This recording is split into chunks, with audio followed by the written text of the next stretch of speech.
ceiamos, ouvir a palavra do nosso Deus, vamos orarmos. Deus, Senhor, que o capacite nessa missão, mais que seja corriqueira, comum, mas de fato de grande responsabilidade. Santo Deus, nós colocamos diante de Ti, Pai. Eu quero agradecer por tudo que o Senhor nos permitiu realizar nessa noite. Agradecemos pela oportunidade de te louvar, agradecemos pela oportunidade de nos colocar diante de Ti em oração. Agradecemos, ó Pai, por cada um que aqui está nessa noite. Rogamos ao Senhor que capacite o Teu servo a trazer uma palavra da parte do Senhor. Que acima de tudo, Pai, haja fidelidade, haja temor, haja, ó Deus, o agir do Espírito Santo através da vida dele.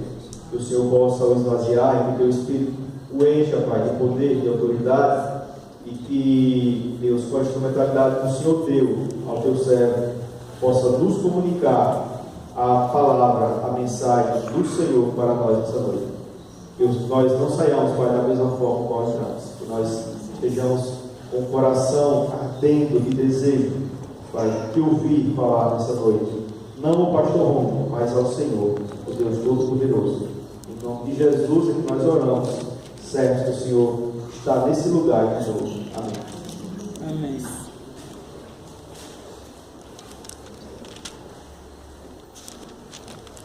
Boa noite, irmãos. Graças a Paz em Cristo Jesus. Amém? Amém. Vamos abrir nossas Bíblias em Mateus capítulo 25. Vamos começar hoje uma série de sermões baseada aí, nesse capítulo 25.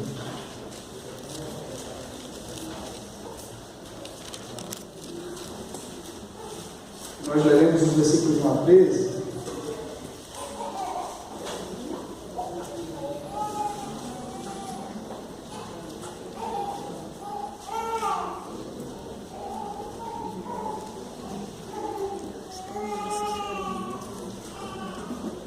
Mateus 25, de 1 a 13.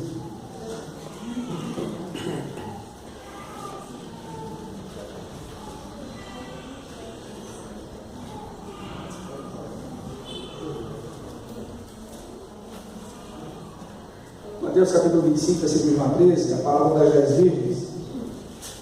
Então nós vamos começar a meditar sobre as parábolas do juízo.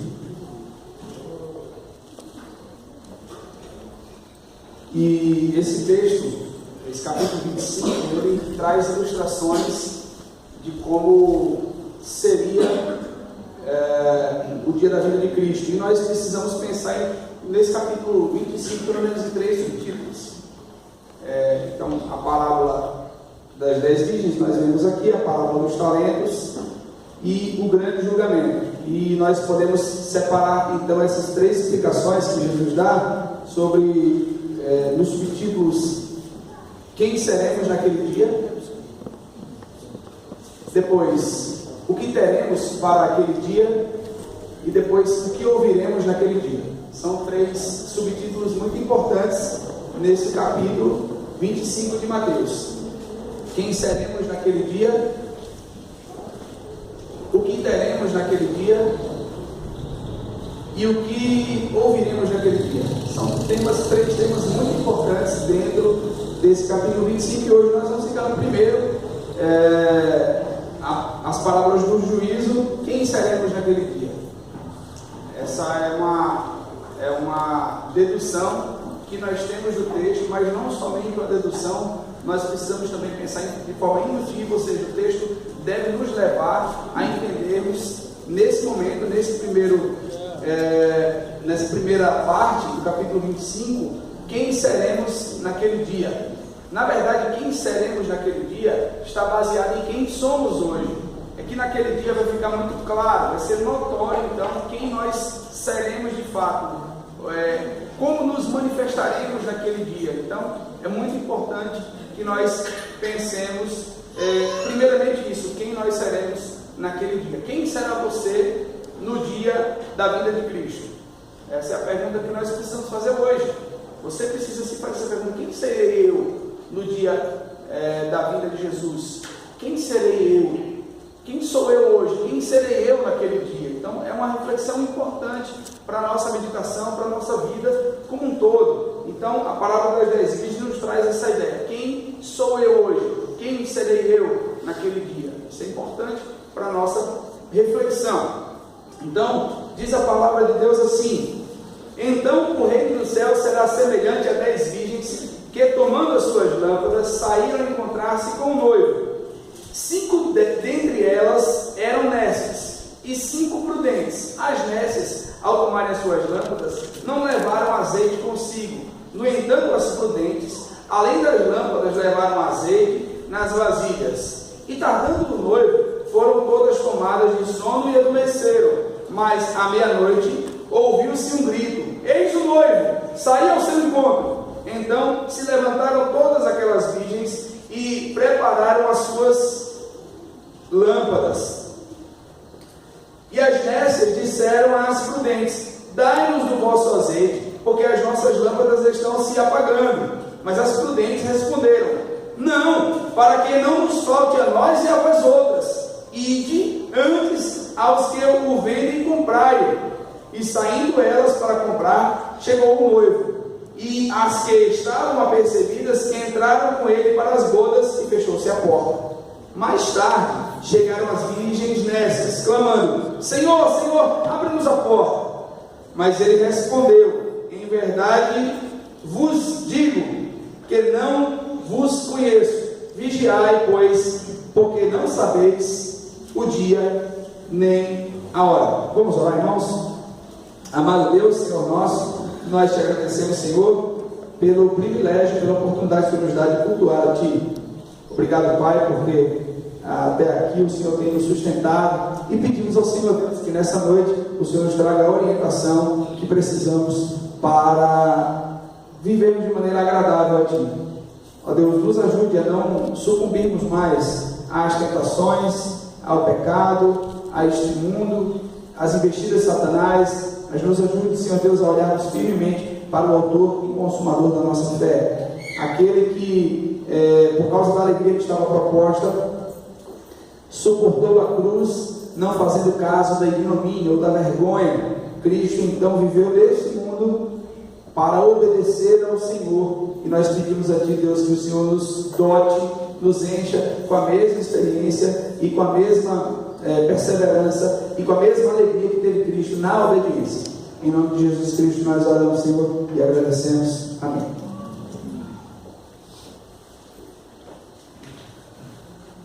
Irmãos, eu estava lendo um artigo nesses dias e vi que existem mais de 50 vezes que foram ditas datas para a volta de Jesus. Infelizmente nós vimos na última mensagem que Jesus, ele fala na sua humilhação em relação à sua vinda, que nem ele sabia naquele momento, ou se ele já sabe agora, ou que ele já saiba agora. São 3 possíveis interpretações. Eu particularmente acredito que Cristo, em sua humilhação, ele não sabia do dia da sua vinda. Ele disse: quando aquele dia, nem o Filho, nem os anjos, mas somente o Pai sabe. Então a gente percebe que Jesus, ele não estava mentindo, ele não estava enganando, ele não estava jogando verde para colher maduro. Não, Jesus, ele não sabia de fato qual era o dia da sua vinda. Há quem diga que Jesus, mesmo depois de glorificado, como em Atos capítulo 1, versículo 7, ele ainda não saiba, quando ele já com o corpo glorificado, já glorificado pelo Pai, ele então diz ali que não compete conhecer, os discípulos conhecerem tempos ou épocas que o Pai reservou para a sua exclusiva autoridade, mas recebereis poder ao descer sobre vós. Ou seja, Jesus está podando os discípulos de querer ficar adivinhando o futuro. Infelizmente muita gente gosta disso hoje, em vez de se preocupar com a obediência do presente, querer adivinhar futuro. Então não cabe a nós isso. Não é isso que o Pai está revelando para nós. O Pai está revelando a nossa necessidade de crermos, de esperarmos, de obedecermos. Então é isso que nós devemos focar. Enquanto tem gente por aí que está querendo adivinhar futuro, infelizmente, e como nós falamos, mais de 50 vezes foi profetizada, entre aspas, ou profetadas datas da vinda de Jesus, isso por bispos católicos e por evangélicos, infelizmente.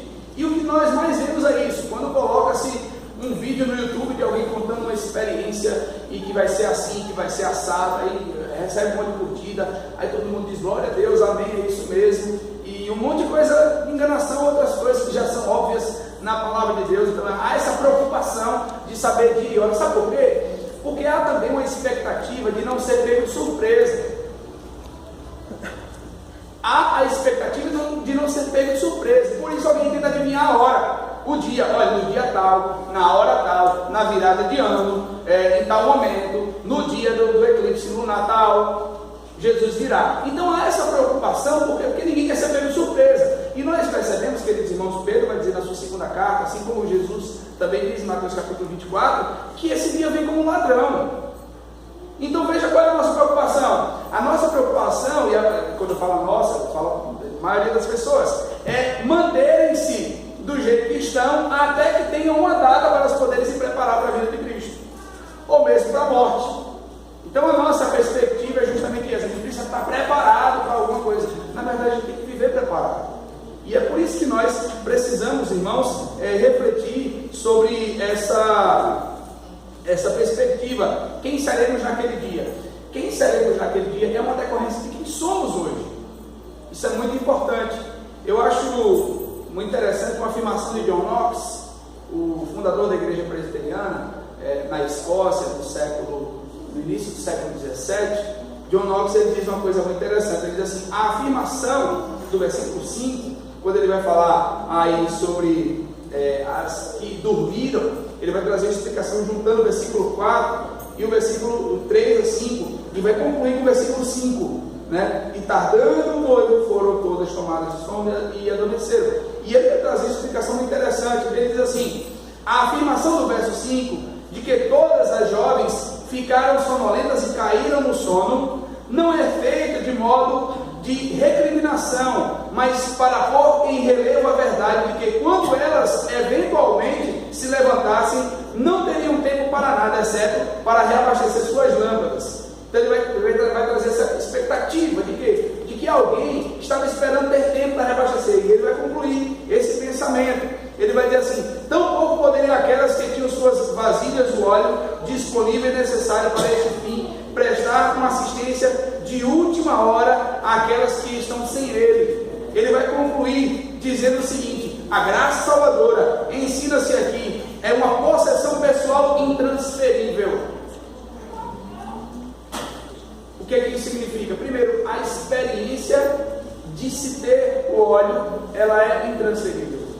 Segundo, a experiência de ser prudente e ser nesto tem também a sua expectativa já definida. Knox, ele fala uma coisa muito interessante. Ele vai falar sobre a característica da imprudência, que já era própria das 5 virgens nesses. Veja que o versículo 2 vai dizer aí: 5 dentre elas eram nessas. 5 dentre elas eram nessas. Não diz estavam nessas. E vai dizer: e 5 dentre elas eram prudentes. Então a prudência e a imprudência são características do presente. São pessoas que em si já carregam a imprudência e já carregam a prudência, naturalmente. O que vai nos trazer uma reflexão muito profunda é o significado do que seria o óleo. E o texto nos traz assim uma ideia de quem tem e quem não tem.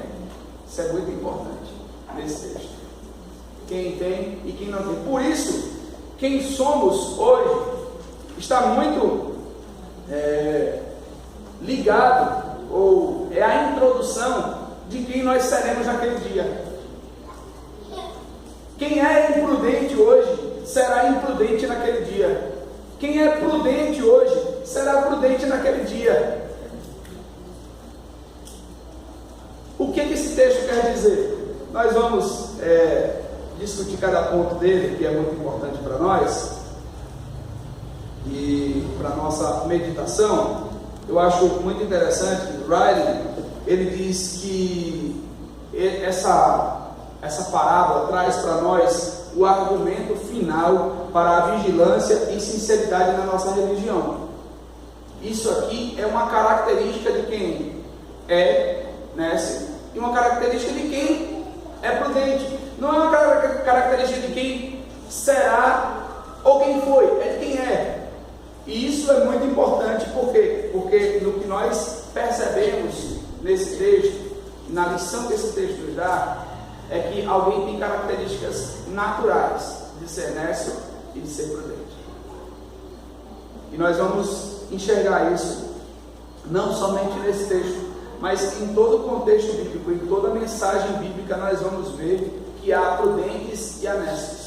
Nós vamos ver que há pessoas que têm vidas assim muito dedicadas ao Senhor e há pessoas que vivem de qualquer forma. Nós vamos perceber que há gente que em seu coração teme a Deus e tem gente que no coração não teme, que vive de aparência. Então, irmãos, é importante que nós possamos já visualizar essas duas realidades. Tem gente que é prudente, tem gente que é nécio, né? E nécio seria a ideia de desatento, seria a ideia de gente que está despreocupada, gente que não está ligada na situação. Essa seria a ideia de nécio aqui no texto. Então, aquelas virgens estavam ali, 10, e viviam a expectativa, a expectativa da chegada do noivo. Veja que não há uma ênfase na noiva.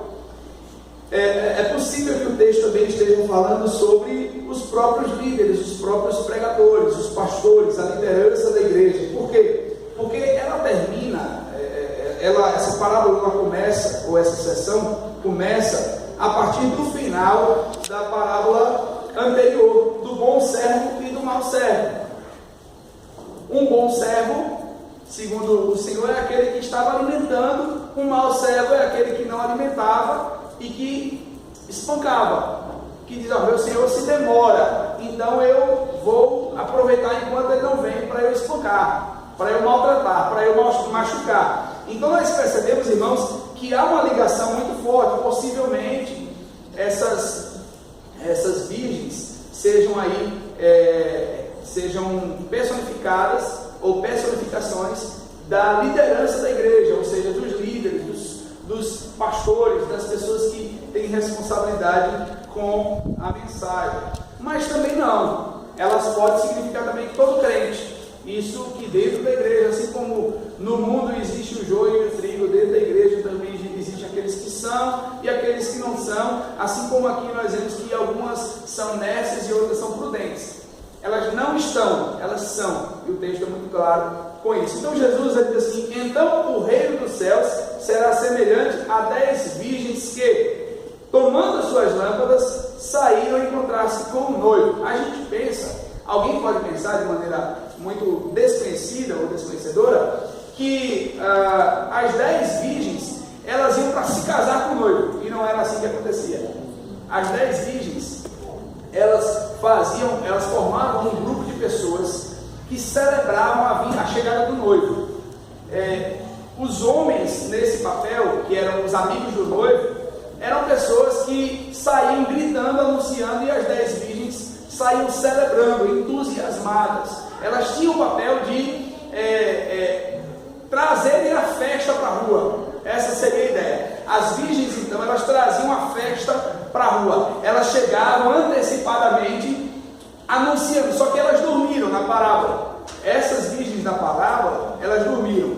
Veja que é uma parábola, não está falando de um fato verídico, não é um fato verdadeiro. É uma parábola que é um recurso literário que tem o objetivo de trazer uma verdade, um ensinamento. E quando nós olhamos então aqui, nós percebemos que o ensinamento 5 delas estavam preparadas, estavam com óleo disponível, não somente nas suas lâmpadas, mas também em vasilhas à parte, e 5 não. E que essas virgens, todas elas, inclusive as prudentes, dormiram. Não há nenhum problema em dormir. A ideia não é se está dormindo ou se está acordado. a ideia da parábola das 10 virgens é como nós somos, quem somos, como vivemos, como é a nossa vida cotidiana. Não tem a ver com estar dormindo ou estar acordado. É o fato de estarmos ou sermos ou vivemos preparados para a vinda do Senhor. Então nós observamos, irmãos, que diz aí o versículo 2, como nós já citamos, 5 dentre elas eram nécias e 5 prudentes. E ele vai dizer: as nécias, ao tomarem as suas lâmpadas, não levaram azeite consigo. No entanto, as prudentes, além das lâmpadas, levaram azeite nas vasilhas. Diz aí o versículo 5: e tardando o noivo. Alguém pode usar esse versículo, querer usar para dizer que Deus tarda, mas não falha. Não, Deus nem tarda e nem falha. Deus age no tempo dele, da forma dele, na hora que ele bem entender, onde ele quiser. Deus, ele não tarda e nem falha. Deus, ele age na hora certa. Mas na parábola, diz aí o texto: e tardando o noivo, foram todas tomadas de sono e adormeceram. Não há nenhum problema em adormecer, não há nenhum problema em dormir.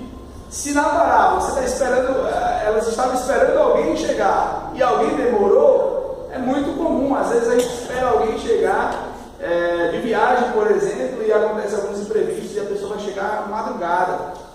E aí acontece o quê? Que você vai descansar, vai ficar atento, ou atenta, mas vai descansar, precisa descansar. Trabalhou, arrumou a casa para receber alguém, alguém demorou, então você vai lá e cochila um pouco, né? Descansa. Mas a casa estaria pronta, está tudo pronto. O quarto você vai receber as visitas, o lanche esperando, um cafezinho, uma sopa, alguma coisa, depende do que for, já está tudo certo lá, está esperando, está tudo pronto. Agora imagine você esperar alguém chegar com tudo bagunçado, com tudo desarrumado, tem nada pronto ainda. E seria essa a ideia. 5 estavam esperando, estavam prontas, e 5 não. 5 estavam à toa ali, né? Foram consumindo ali o óleo das suas lâmpadas e não tinham como repor. E diz aí no versículo 6: mas à meia-noite ouviu-se um grito: eis o noivo, saiu ao seu encontro. Alguém também acredita, e é muito interessante, por exemplo, naquela época de 21 de dezembro de 2012, né? Então 2012 é filme, né? À meia-noite, e aconteceu um grande abalo sísmico e possivelmente o fim da humanidade. Todo mundo, muita gente ficou desesperada. Quando deu a hora que não aconteceu nada, o povo foi aliviado, né? Então não aconteceu. Que pena, o mundo não acabou, nada foi destruído, né? Eu quero ver esse negócio. Teve gente que nem dormiu, teve gente que suicidou-se por causa disso. Então veja quantas coisas que as falsas notícias podem causar em nossa vida, em nosso meio. E diz aí versículo 6: mas à meia-noite ouviu-se um grito: eis o noivo, saiu ao seu encontro. Jesus, ele chama, João Batista se chama de um noivo. Alguém pergunta lá em João capítulo 3 se ele é o Cristo. Vai lá comigo, João capítulo 3, versículos 29 e 30. João 3, 29 e 30. A partir do verso 28, diz assim: vós mesmos sois testemunhas de que eu vos disse: eu não sou o Cristo, mas fui enviado como seu precursor. Agora veja o 29. O que tem a noiva é o noivo. O amigo do noivo que está presente e o ouve, muito se regozija por causa da voz do noivo, pois esta alegria já se cumpriu em mim. Convém que ele cresça e que eu diminua. João Batista está usando uma figura de linguagem a respeito do seu ministério, que é semelhante ao papel daqueles que vêm gritando: o noivo está chegando. E aí isso que alguns estudiosos, servos de Deus, se confundem, de que talvez as virgens se refiram à igreja ou aos líderes da igreja. Mas com certeza, os amigos do noivo são aqueles que pregam sobre a vida de Cristo. E ontem o reverendo Josafá Vasconcelos, pregando na formatura lá em Teresina, nós tivemos a alegria de ouvi-lo pregar, uma mensagem muito edificante, um homem servo de Deus muito piedoso. E o reverendo Josafá Vasconcelos, ele prega de um jeito assim muito envolvente, né, com muita emoção, ele chora e ele vive aquilo que ele está falando. Vocês precisam assistir pregações dele. Eu tive 2 ou 3 oportunidades de assistir pessoalmente e de assistir outras pregações. Sugiro então que vocês assistam pregações do reverendo Josafá Vasconcelos. De fato, além de ser um homem de Deus, um servo de Deus, é um excelente pregador. Então ouçam pregações dele. Quem sabe um dia a gente não traga ele aqui para pregar, para trazer mensagens poderosas da parte de Deus para a nossa edificação. E ele falava várias vezes sobre isso. Ele falava que aqueles formandos seminaristas ali, eles representavam os amigos do noivo, aqueles que têm a obrigação de dizer à igreja que o noivo está chegando, aqueles que têm a obrigação de alertar a igreja quanto à vinda do noivo, quanto à prudência, quanto ao ânimo na espiritualidade. Então ele enfatizava muito isso. Ele dizia que aqueles pregadores, aqueles novos pregadores, seriam então os responsáveis por gritarem, por avisarem as pessoas perdidas e aos cristãos que o noivo está voltando.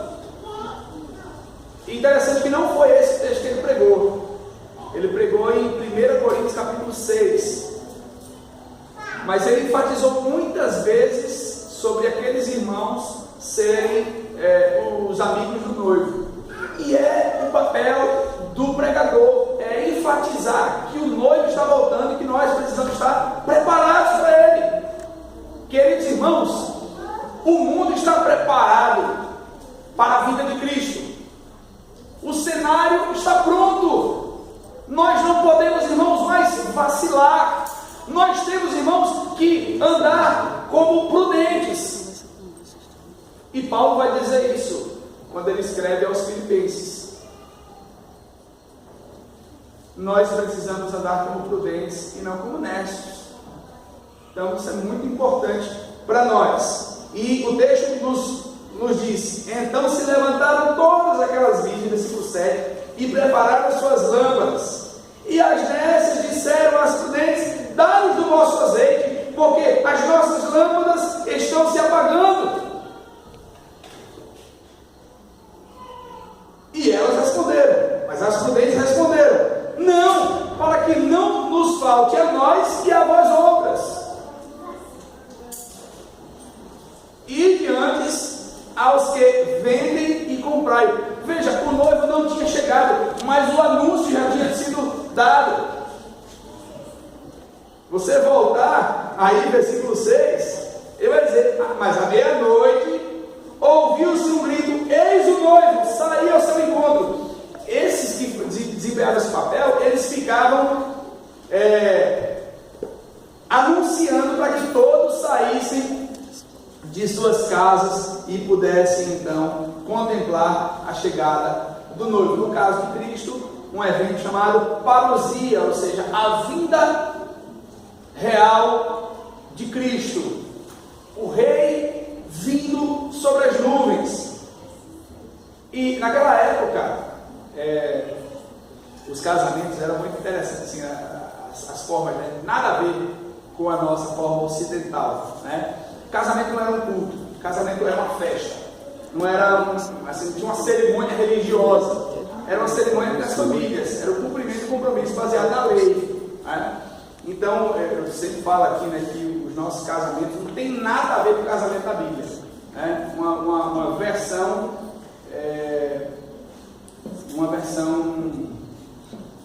ocidental que traz ênfases muito erradas, perspectivas erradas casamento. Eu sou um crítico de cerimônia de casamento. Eu tenho que fazer porque eu sou pastor, alguém me pede para fazer. Mas eu não admito alguns comportamentos em cerimônia de casamento que só revela a vaidade do coração humano.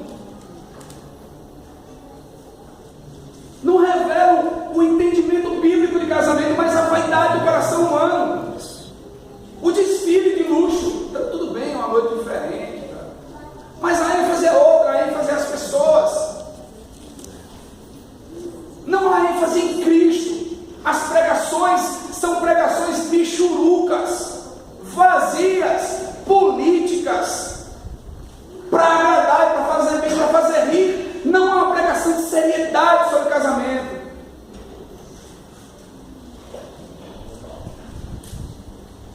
Já começa porque a ênfase cristã é na entrada do noivo e não da noiva.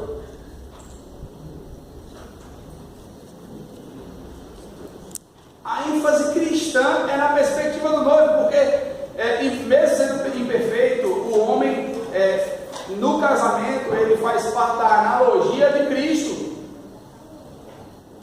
Não é Cristo que espera a igreja chegar, é a igreja que espera Cristo. Então a perspectiva oriental sobre o casamento, e isso não somente no judaísmo, mas também no islamismo e outras religiões do Oriente Médio, é a entrada do noivo, a chegada do noivo. Então havia um acordo entre os pais, o noivado era um compromisso legal, tanto é que se o noivo falecesse no período de noivado, a noiva já era considerada viúva, já tinha direitos, e vice-versa. Se falecesse a noiva no período de noivado, o noivo já era considerado viúvo daquela noiva, mesmo não havendo nenhum tipo de desfrute do casamento. Então é algo que é realmente muito interessante, é um compromisso muito sério. Ou seja, há uma promessa, há uma concorrência de fatos para que aquele casamento aconteça. Então, no primeiro momento, vinha um compromisso quando era feito um contrato formal entre os respectivos pais, o noivo e da noiva. Nós vemos então que seguia-se o noivado, que era uma cerimônia feita na casa dos pais da noiva. Veja que não tinha nada de religioso, era uma cerimônia simples, de compromisso, de troca de votos, de recomendações dos pais. Era algo totalmente diferente, né? Nós então pegamos essa estrutura ocidental, que não é cristã, e colocamos no casamento cristão. Eu não estou dizendo que o negócio é feio, é bonito, muita coisa é bonita, né? Na estrutura do casamento, né? Assim, a cerimônia, aquela expectativa. Casamento é o dia que a noiva fica mais bonita e o homem dá uma melhoradinha, né? Então, quem vai casar aí, as mulheres sempre elas se mostram mais bonitas, né? E os homens dão uma melhorada. E no terceiro momento, então, finalmente, depois de acontecer tudo isso, no transcurso dos dias eram feitas as preparações para a recepção dos convidados. Quando o noivo, então, acompanhado de seus amigos, ia buscar a noiva na casa de seu pai e a levava em cortejo de volta para a sua casa, onde se fazia a festa do casamento.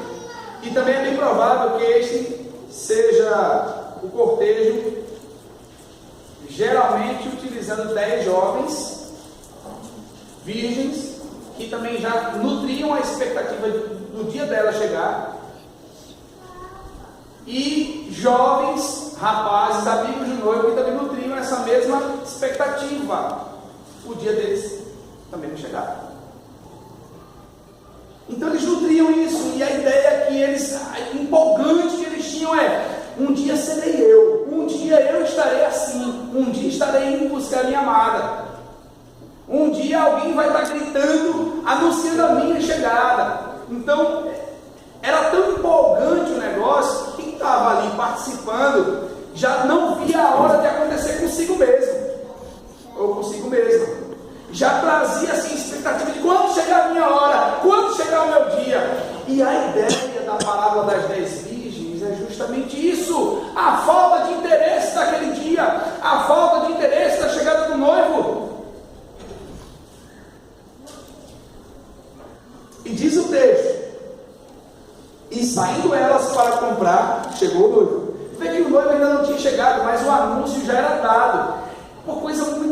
interessante, irmãos, é que nós observamos os sinais da vinda de Cristo. Nós estamos vivendo numa sociedade cada vez mais sexualizada e cada vez mais imoralizada, onde o corpo é tratado como algo material. Nós vivemos, irmãos, em dias onde as pessoas não valem aquilo que elas são, mas aquilo que elas têm. Nós vivemos dias de avareza, nós vivemos dias em que os homens não aceitam mais ouvir a verdade, porque parece que tem comichão nos ouvidos e não suportam ouvir a sã doutrina. E estamos vivendo esses dias. O anúncio que é dado é: o noivo está chegando, mas de fato não tinha chegado. Parece que havia tempo de comprar alguma coisa, porque entre a chegada do noivo, entre o anúncio do noivo e a chegada dele, acontecia determinado tempo. Os amigos do noivo iam à frente, as 10 virgens também iam. Talvez tivesse um tempinho para se organizar, para se restabelecer o azeite. Mas diz o texto que não havia. E saindo elas para comprar, chegou o noivo, e as que estavam apercebidas entraram com ele para as bodas, e fechou-se a porta. Mais tarde chegam as virgens nécias. Veja que elas são nécias, elas são despreparadas. E elas clamavam: Senhor, Senhor, abre-nos a porta. Mas ele respondeu: em verdade vos digo que não vos conheço. A decepção para o noivo era tão grande quando havia tudo organizado e não acontecia como ele queria. O que mais tinha era virgem querendo participar daquele momento, e aquelas, possivelmente, elas teriam que ser amigas da noiva, ou conhecidas também do noivo, e foram então selecionadas para aquele momento. Foram então convidadas, mas a qualidade delas era de nécias. E diz o texto: mas ele respondeu: em verdade vos digo, não vos conheço. Vigiai, pois, porque não sabeis o dia e nem a hora. Queridos irmãos, nós temos algumas lições que são muito importantes sobre a vinda de Cristo, sobre quem nós somos e quem nós seremos naquele dia. A vinda de Cristo será um misto de alegria e de tristeza. A vinda de Cristo será um misto de alegria e tristeza.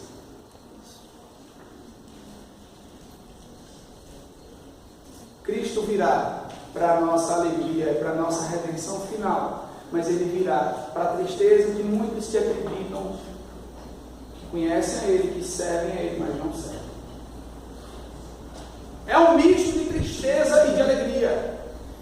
De alegria porque a nossa redenção, nós então seremos transformados e teremos essa natureza caída, pecaminosa, transformada em uma natureza gloriosa, impecável.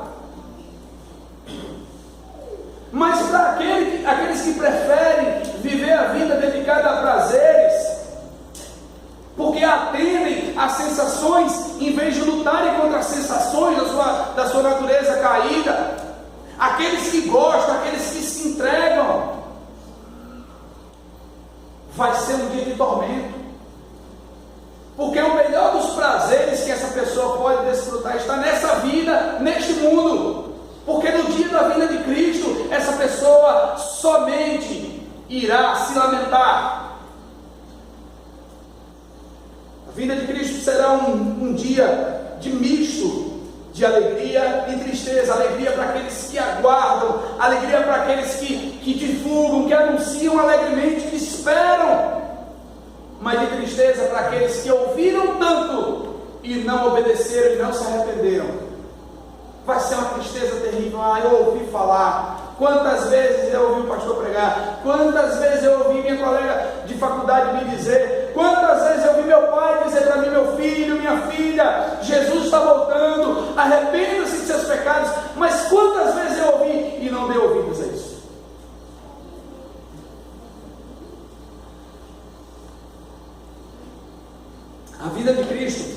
será um encontro deste, ou seja, de Cristo, com os preparados e despreparados. Todos vão se encontrar com Cristo. Os vivos e os mortos, os grandes e os pequenos, todos comparecerão diante do tribunal de Cristo. O apóstolo Paulo diz isso lá em 2 Coríntios capítulo 5, versículo 10.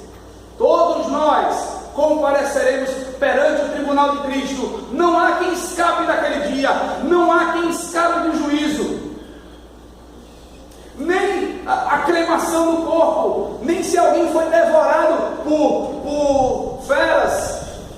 Ninguém vai escapar do juízo de Deus. Todos comparecerão perante o seu tribunal, perante o seu juízo. Não há escapatória. Ou é ou não é?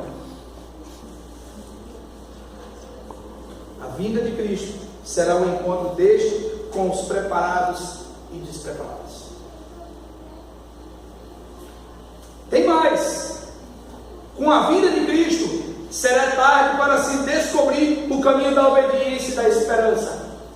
No dia da vinda de Cristo, não haverá mais possibilidade de buscar a obediência e de esperar por Ele, porque Ele já veio.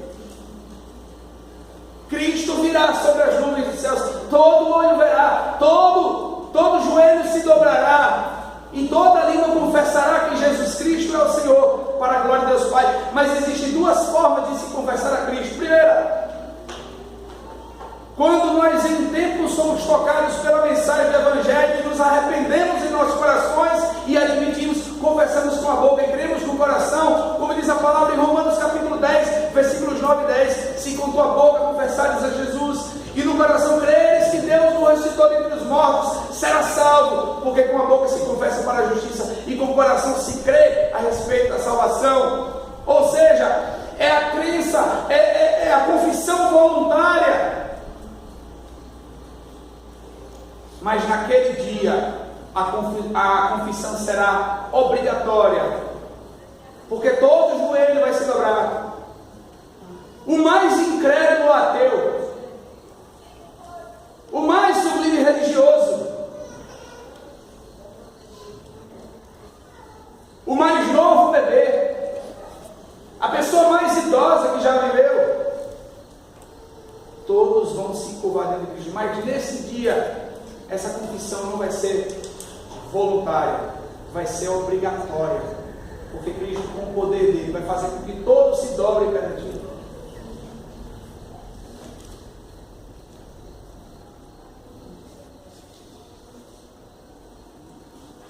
Com a vinda de Cristo, será tarde para se descobrir o caminho da obediência e da esperança. Uns realmente abriram mão de suas vontades pela vontade do Mestre. Esses não querem se banquetear e celebrar com o mundo, nem com o pecado, nem com o diabo, mas aguardam a vinda do dia de Jesus. Eles esperam as promessas do Senhor, em vez das ilusões que esse mundo lhes propõe. O seu prazer está na lei do Senhor, e na sua lei medita de dia e de noite. O tempo da obediência e da esperança é agora. Mas naquele dia, não adianta correr atrás de azeite, não adianta buscar atender a expectativa de Cristo naquele dia, porque aquele dia vai ser um dia de alegria e tristeza, vai ser um dia de preparados e de despreparados. Não adianta se buscar a obediência e esperança naquele dia, porque naquele dia haverá juízo, haverá dor, haverá ranger de dentes, como Jesus disse aí no final do capítulo 24, quando ele diz aí, versículo 51, e castigá-lo-á lançando-lhe a sorte com os hipócritas, e ali haverá choro e ranger de dentes. Para finalizar, meus irmãos, a vinda de Cristo será um acerto de contas individual. Ah, Deus, mas o Senhor sabe, minha mãe sempre foi obediente ao Senhor, sempre orou por mim. atenda agora a oração de minha mãe, me salve. Não, naquele dia, o azeite de sua mãe é de sua mãe, o azeite de seu pai é de seu pai. As virgens nécias foram lá e pediram às virgens prudentes: dá-nos um pouco do vosso azeite. Não, se a gente der a vocês, a gente vai ficar sem e vocês também. A vinda de Cristo será um dia de acerto de contas individual. Cada um vai prestar contas na sua vida a Deus. O que cada um tem vivido diante de Deus será levado em consideração. O marido não responderá por sua esposa naquele dia, e nem a esposa responderá por seu marido. O pai não responderá pelo seu filho, e nem o filho pelo seu pai. Portanto, queridos irmãos, é tempo de nós testemunharmos, pregarmos e orarmos por nossos parentes, esposas, por maridos, por filhos, por pais, agora, e rogar: Senhor, salve meu pai, salve minha mãe, salve minha esposa, salve meu esposo, salve meu filho, salve minha filha, porque naquele dia o acerto de contas será individual. Naquele dia a pessoa que você ama pode estar com Cristo eternamente e você passar a eternidade longe dele. Naquele dia você vai sofrer caso você não obedeça a Cristo, caso você não creia em Jesus com a sua boca confessando e com o seu coração crendo. Aquele que você ama e que vive em obediência a Cristo poderá desfrutar das benesses eternas de Deus, enquanto você vai ranger dentes e chorar. O acerto de contas é individual. Por fim, irmãos, não que sejam os tópicos, mas o azeite vai ser sempre uma representação do Espírito. É por isso que algumas das virgens são nessas, porque elas não têm o óleo, elas não têm o Espírito.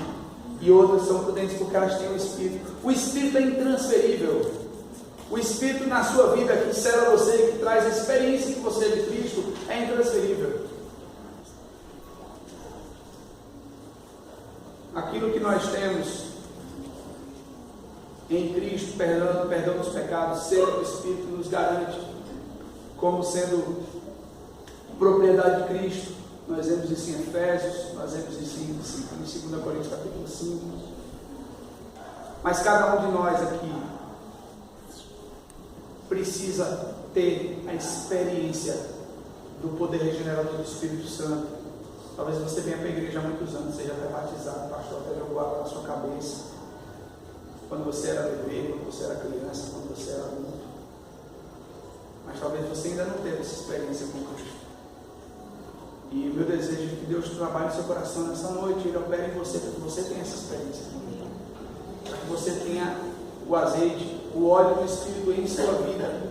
E como diz Paulo lá em 2 Coríntios capítulo 5, que o Espírito Santo é o penhor, ou seja, aquilo que é colocado em nós como garantia de que quando Cristo vier nos buscar, nós seremos levados por Ele. Mas você que está aqui nessa noite, que você não se arrependeu ainda dos seus pecados, você precisa urgentemente fazer isso. Você deve urgentemente se arrepender dos seus pecados. Você como cristão, meu irmão, minha irmã, eu não julgo se você é nécio, se você é prudente, mas viva como prudente. Viva buscando mais de Deus na sua vida, mais do Espírito, mais da sua palavra, mais da sua obediência. Talvez você seja prudente, das virgens prudentes, mas está vivendo como nécio, está vivendo entregue aos seus pecados, às suas paixões, aos seus prazeres. A palavra de Deus diz que se nós não somos disciplinados como o povo de Deus, nós sofremos o juízo comum, somos condenados com Ele. Por isso é melhor estar na igreja, Deus nos disciplinar, nos fortalecer, nos exortar e a gente ficar firme, do que a gente não dar ouvidos à palavra de Deus e a gente ser condenado com Ele. É triste isso. Que Deus tenha misericórdia de nós, irmãos. Que nós possamos saber quem somos hoje, para que naquele dia a gente também saiba quem a gente é. quem você é hoje, quem você será naquele dia. Na semana que vem, nós vamos, se o Senhor nos permitir, meditar o que nós temos dado ao Senhor. E na última pregação dessa série ouviremos o que nós ouviremos do Senhor. Não perca, venha ouvir a palavra de Deus. A palavra de Deus diz que quem é de Deus ouve a palavra de Deus, ouça a palavra de Deus. Você que nos visita hoje, faça o possível para ouvir a palavra de Deus. Não perca isso, não perca essa oportunidade, porque é pela palavra de Cristo pregada que nós ouvimos a voz do Senhor, do nosso pastor, falando aos nossos corações, e somos então tratados e apacentados por Ele.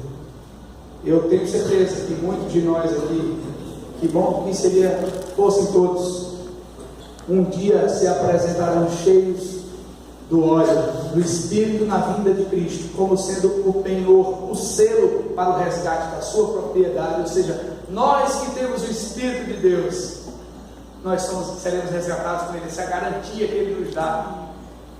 A garantia é: o Senhor colocou em nós o seu Espírito e Ele é o penhor. Ele é a garantia de que se nós falharmos, Ele não falhará.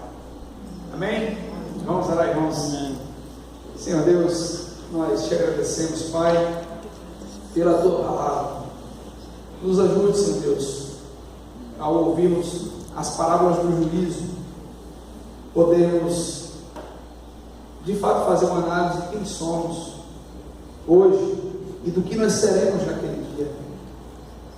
Obrigado, Senhor, porque o Teu Espírito Santo testifica com o nosso Espírito que somos do Senhor, como diz a Tua palavra em Romanos capítulo 8. É o Espírito Santo em nós que nos faz clamarmos com a alegria de que nós podemos dizer: Abba, Pai, o Senhor é o nosso Pai, nós somos filhos do Senhor e somos herdeiros com Cristo, co-herdeiros com Ele. Um dia nós teremos, Senhor, que ouviremos a palavra do Senhor dizendo: vinde benditos de meu Pai, para o reino que foi preparado para vocês antes da fundação do mundo. Senhor, então nos ajude a vivermos como aquelas virgens prudentes, como os amigos do noivo, que anunciavam com alegria, que diziam que Ele estava às portas chegando. Que nós também tenhamos essa alegria, Senhor, e que o Teu Espírito Santo trabalhe em nossas vidas, nos santificando e nos preparando para esse encontro. No nome do Teu Filho Jesus nós oramos. Amém. Amém.